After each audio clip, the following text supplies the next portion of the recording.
lawan dina hiji kasempetan runtuyan tilu kali tenggelan Ki Jaro ngagedor kana dada iga burung jeung kadona Marlan ngajadikeun Marlan ngajengkang ka tukang leungit kasaimbangan badana. Tuak jedak jebrot jengkang huat huat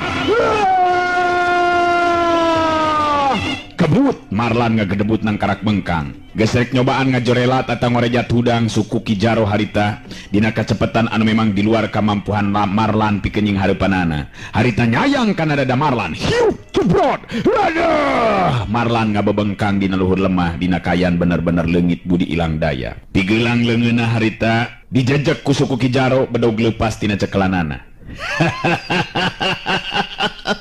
Rek coba-coba si laing nembongkeun pangarti anu kitu patut Marlan.